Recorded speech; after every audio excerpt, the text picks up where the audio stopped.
Hola chicos, vamos a continuar entonces estudiando las leyes de los gases. Continuamos ahorita con la ley de los gases ideales, que se representa a partir de esta ecuación a la que llamaremos la ecuación de estado. Ustedes ya están familiarizados por el tema anterior con estas variables que son la presión, el volumen y la temperatura. Van a aparecer dos variables nuevas que van a ser esta que se representa con esta n minúscula, a la que llamaremos el número de moles, y esta r mayúscula que la llamaremos la constante universal de los gases. Antes de iniciar ejercicios aplicando esta ecuación, vamos a revisar primero cómo se interpreta el número de moles especialmente y luego la constante universal de los gases. Cuando nosotros hablamos de las moles en el sistema internacional nos estamos refiriendo a la cantidad de materia de una sustancia. Pero nosotros no podemos hablar, por ejemplo, de que vamos a tener una balanza en la que vamos a tener la masa de los átomos. Para eso se ha creado una escala relativa, es decir, que me permite llevar desde esa parte atómica a la parte macroscópica de nuestra cotidianidad, cómo interpretar esos valores.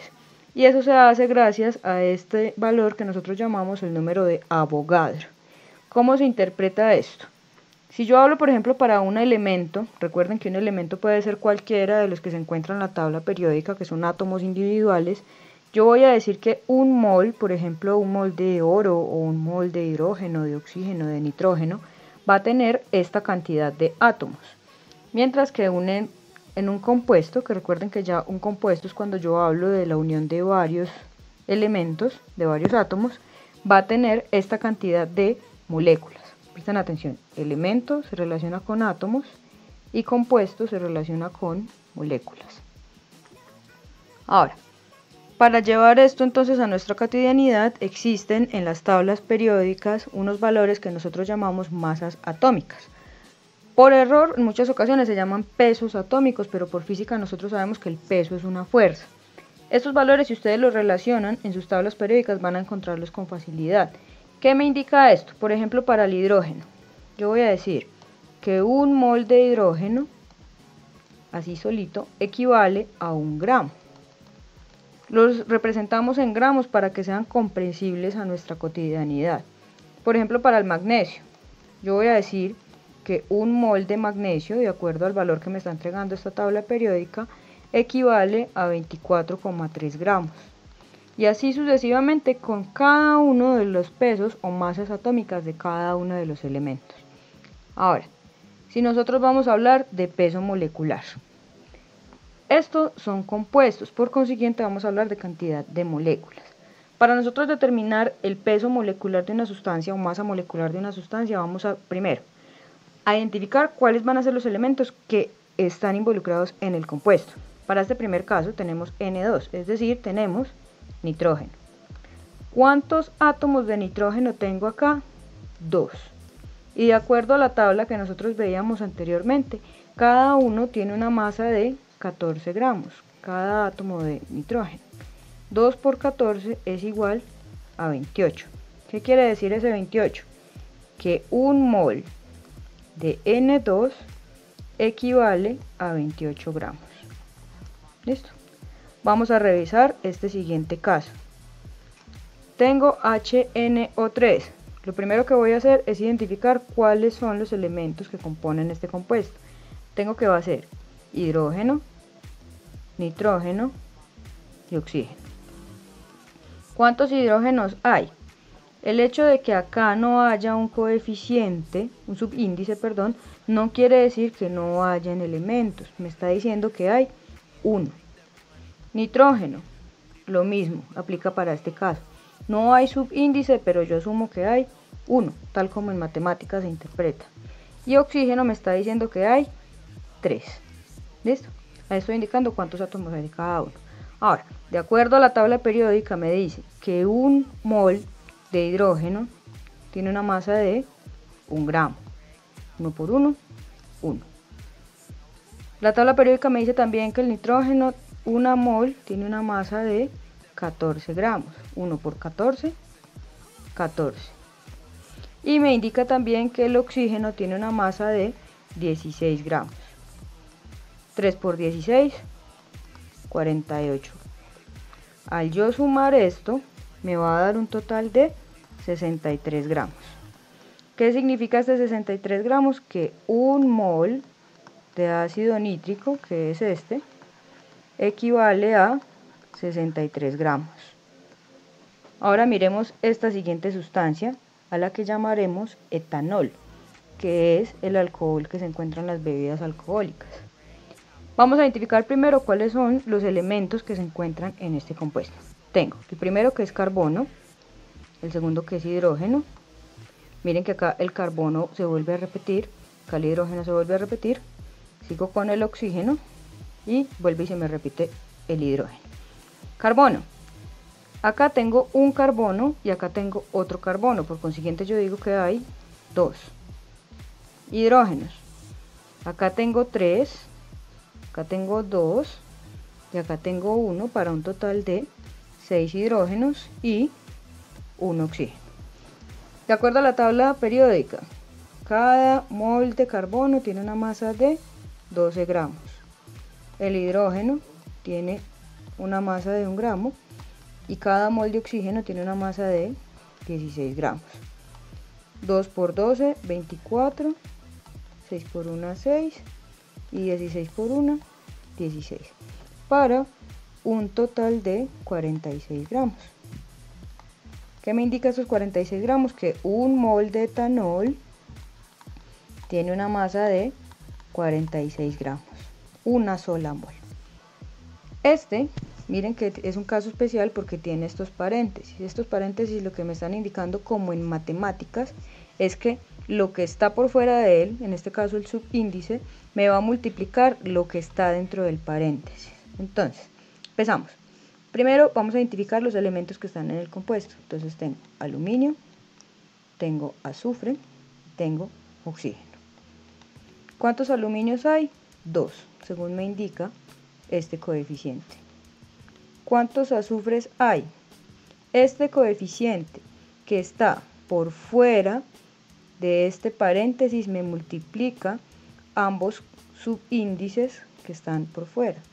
Entonces yo voy a decir que hay 3 azufres. Y oxígenos hay 3 por 4, 12 oxígenos. Ok, ahora, cada aluminio, según la tabla periódica, tiene una masa de 27 gramos. 2 por 27, 54. Cada azufre, según los valores que están en la tabla periódica, tiene un valor de 32 gramos, para un total de 96, 3 por 32.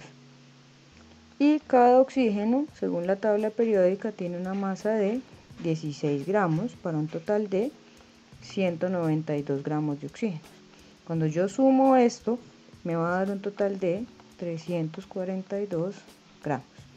Nuevamente, ¿qué me va a indicar esto? Que un mol de sulfato de aluminio equivale a 342 gramos. Eso cuando solamente tenemos un mol. Pero ¿qué pasa cuando a mí me cambian las cantidades? Por ejemplo, si me preguntan cuántas moles hay en 40 gramos de N2, que es nitrógeno molecular o nitrógeno gaseoso, como nosotros lo llamamos. ¿Qué es lo primero que tenemos que hacer? Averiguar a cuánto equivale una sola mol de N2, para poder aplicar las reglas de 3 como las hicimos en los videos pasados. Entonces yo voy a decir que tengo N2, de acuerdo a lo que hicimos ahorita, sabemos que un mol de N2 equivale a 28 gramos de N2. ¿De dónde sabemos esto? De lo que explicamos hace un momento. Y me están preguntando que cuántas moles, o sea, un valor X que no conozco, hay en 40 gramos de ese mismo gas. Recuerden en lo que hemos insistido, moles debajo de moles, para este caso, moles debajo de moles, gramos debajo de gramos. Y lo que está diagonal a la X pasa a dividir. X va a ser igual entonces a un mol de N2, por 40 gramos de N2, y todo esto dividido 28 gramos de N2. Gramos de N2, se me va con gramos de N2, y esto me va a dar que X es igual a 1,43 moles de N2. ¿Listo? Esta es una forma de interpretar. Revisemos un segundo problema acá. ¿Cuántas moles hay en 250 gramos de HNO3? Entonces yo ya sé, de acuerdo a lo que hicimos ahorita, que un mol de HNO3 equivale a 63 gramos de HNO3, de acuerdo a los cálculos que hicimos hace un momento. Me está preguntando cuántas moles, moles debajo de moles, X, equivalen 250 gramos de HNO3. Moles debajo de moles, gramos debajo de gramos, y lo que está diagonal a la X pasa a dividir. Entonces yo voy a decir que X es igual a 250 gramos de HNO3 por un mol dividido 63 gramos. Gramos se va con gramos y X me va a dar 3,97 confundí acá, mol de HNO3. Me perdonan el borrón ahí. Siguiente. Si en vez de moles, si en vez de preguntarnos por moles nos preguntan por gramos, entonces lo mismo. Nosotros, cambiemos acá de color, nosotros ya sabemos que un mol de HNO3, de acuerdo a los cálculos que ya realizamos, equivale a 63 gramos de HNO3, ¿cierto? Esto ya lo averiguamos. Me están preguntando cuántos gramos, o sea que la X va debajo de los gramos, hay en 1,3 moles del HNO3, que es el mismo ácido nítrico. Ustedes ya saben cómo resolver reglas de 3, entonces nosotros acá inferimos que después de resolver la operación, X es igual a 81,9 gramos. ¿Qué significa este 81,9 gramos? Que 1,3 moles de ácido nítrico son 81,9 gramos. Otro ejemplo, ¿cuántos gramos hay en 2,6 moles de sulfato de aluminio? Hacemos la misma equivalencia. Un mol de sulfato de aluminio equivale a 342 gramos. Esto ya lo hicimos anteriormente. 2,6 moles, ¿a cuántos gramos equivale? Porque eso es lo que me están preguntando. X es igual, recuerden que lo que está diagonal a la X pasa a dividir, es igual a 889,2 gramos. ¿Qué significa este resultado? Como indicamos ahorita, significa que en 2,6 moles de sulfato de aluminio hay esta cantidad en gramos. ¿Listo? Bien, chicos, ahora vamos a hablar sobre la densidad de una sustancia. Cuando yo hablo de la densidad estoy relacionando la masa y el volumen de la materia. Recuerden que la masa es la cantidad de materia que hay como tal de sustancia y el volumen el espacio que ésta ocupa. Si yo tengo, por ejemplo, esto, ustedes muchos les han hecho la famosa pregunta de ¿qué pesa más? ¿Un kilo de algodón o un kilo de acero? Eso se responde a partir de este concepto. Miren que estas sustancias que yo tengo acá, todas son de 1 kilogramo. 1 kilogramo de oro, 1 kilogramo de hierro, 1 kilogramo de aluminio, 1 kilogramo de madera, de agua. ¿Cuál es la diferencia? Que unas ocupan más volumen que otras, es decir, unas son más compactas que otras. ¿Qué quiere decir eso? Por ejemplo, que el oro tiene una densidad mayor a la que tiene un trozo de madera, por ejemplo, porque ocupa menos espacio, menos volumen con la misma masa que la madera. Eso como se interpreta, por ejemplo, en los líquidos, esto en los sólidos, y en los líquidos, un mismo volumen de una sustancia, miren que va a tener una masa mayor. Por ejemplo, acá la miel, miren que todos son volumen igual, de miel, jabón, agua y aceite. Pero la miel se va hacia abajo. ¿Por qué razón? Porque tiene una mayor masa comparada con las otras sustancias. La miel va a tener más masa en el mismo volumen y el aceite va a tener menor masa en el mismo volumen. Y eso permite, por ejemplo, aprovechar estas propiedades para la elaboración, la fabricación de barcos y de aviones, que permitan flotar, que permitan que se mantengan sobre un fluido como es el agua, como es el aire en estos casos. ¿Cómo se resuelven los problemas de densidad? Nosotros a partir de un valor de densidad podemos hallar la masa o el volumen de una sustancia o viceversa. En este problema, por ejemplo, me están diciendo cuál será el volumen de 400 gramos de bromuro de bencilo si su densidad es de 1,44 gramos sobre centímetros cúbicos. ¿Qué significa este valor? Miren que tengo un valor de masa, que son los gramos, y un valor de volumen, que son los centímetros cúbicos. Ese 1,44 lo que me está diciendo es que en un centímetro cúbico, en un mililitro de sustancia, yo voy a tener 1,44 gramos de este gas, que es el principio activo de los gases lacrimógenos. Por despejes de fórmulas, miren que me están preguntando el volumen, están preguntando cuál es el volumen, pero tengo una masa y tengo una densidad. Cuando yo despejo esta fórmula, voy a decir que el volumen es igual a la masa sobre la densidad. Cuando lo voy a resolver, digo, volumen es igual a masa, que son 400 gramos, sobre la densidad, que son 1,44 gramos sobre centímetros cúbicos. Debemos fijarnos muy bien que todas las unidades están expresadas en el mismo valor. Entonces acá, por ejemplo, gramos se va con gramos y por consiguiente el volumen me va a dar en centímetros cúbicos para obtener que me da 277,7 centímetros cúbicos. Si yo fuera a reemplazar esto, a convertirlo a litros, tendría que son 0,277 litros. ¿Listo? Vamos a otro ejemplo. Tengo un problema en el que me están preguntando por la masa. ¿Cuál será la masa de 9,2 litros? Tengo un volumen si su densidad es esta. El etano es un gas. Miren la diferencia en el valor de la densidad de un gas comparado con las demás sustancias que hemos revisado.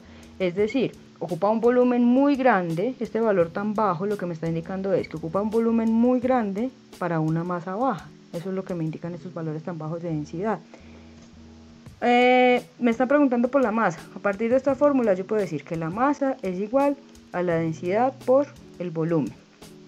Entonces voy a decir, masa es igual a la densidad, que son 0,001282 gramos sobre centímetro cúbico por el volumen, que son 9,2 litros. Miren que acá vamos a tener un problema porque esto está en litros y la densidad me la están dando en centímetros cúbicos. Es decir, primero debo convertir estos 9,2 litros a centímetros cúbicos. Equivale a 9200 centímetros cúbicos. Y así ya puedo operarlo porque si no las unidades no van a concordar. Centímetros cúbicos se me va con centímetros cúbicos y por consiguiente el valor de la masa va a ser igual a 11,79 gramos de etano.